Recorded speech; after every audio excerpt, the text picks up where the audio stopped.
तुराङ बहुप्राविधिक शिक्षालयमा अध्ययनरत म रक्षा खरेलको तर्फबाट सबैजनालाई मेरो नमस्कार।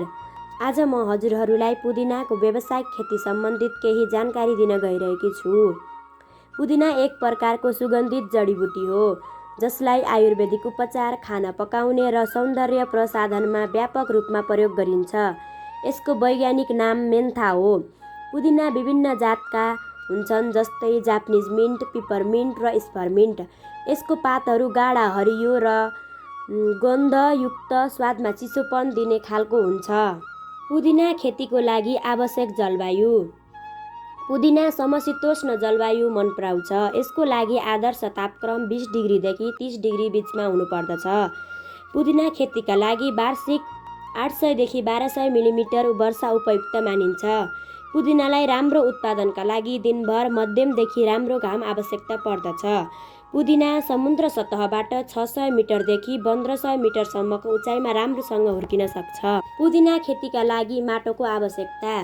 पुदिना खेतीका लागि दोमट वा बलौटे दोमट माटो सबैभन्दा उपयुक्त हुन्छ। माटोको pH 6.0 देखि 7.5 को बिचमा हुन उपयुक्त हुन्छ। पुदिनाको प्रजनन। पुदिना तान्द्रा, बिउ वा जराबाट सजिलै प्रजनन हुन्छ। स्वस्थ बिउ तान्द्रा छनौट गरेर सिधै माटोमा रोपेर नयाँ बिरुवा उत्पादन गर्न सकिन्छ। नेपालमा पुदिना रोप्न उपयुक्त समय फागुनदेखि चैत वा साउनदेखि भदौ हो। पुदिना रोप्नु अघि खेतलाई राम्ररी जोत्नु पर्दछ।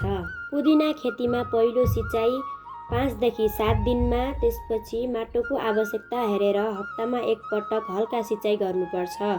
पानी थुप्रिन नदिने कुरालाई विशेष ध्यान दिनुपर्छ। पुदिनाको लागि खेत तयार गर्दा गोठेमल 25 देखि 30 टन प्रति हेक्टरमा माटोसँग मिसाएर राखिन्छ।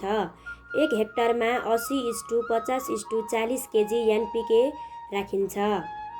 पुदिना रोपिसकेपछि 15 देखि 20 दिनमा पहिलोचोटि गोडमेल गरिन्छ। जब बिरुवाको उचाइ 15 देखि 20 सेन्टिमिटर हुन्छ त्यसपछि माटो उचालेर बिरुवाको बोटतिर थुपार्ने काम गरिन्छ। पुदिना रोपेको करिब 90 देखि 100 दिनपछि पहिलो पटक कटनी गर्न सकिन्छ।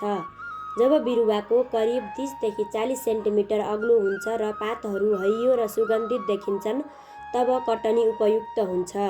तेज चक्कु वा हँसियाको प्रयोग गरेर जरामा चोट नपर्ने गरी सावधानीपूर्वक काट्नु पर्दछ।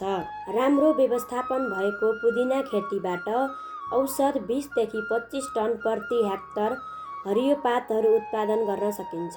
पुदिनाका प्रयोगहरू। पुदिनाले पाचन प्रक्रियामा सुधार गर्न मद्दत गर्छ। पुदिनाले सर्दी भएको र ज्वरो आएको बेला उपचारको रूपमा प्रयोग गरिन्छ। पुदिनाको तेलले चक्कर र माइग्रेनको समस्यालाई कम गर्न सहयोग पुर्याउँछ। पुदिनाको चटनी, अचार बनाएर प्रयोग गर्न सकिन्छ। पुदिनाबाट जुस, मिठाई, बबलगम, आइसक्रिम आदि बनाउन सकिन्छ। पुदिनाको लेपले छालाको दाग मेटाउन मद्दत गर्दछ। पुदिना घाउमा उपचारको रूपमा प्रयोग गर्न सकिन्छ। पुदिनाले श्वास प्रश्वासमा सुधार ल्याउँछ।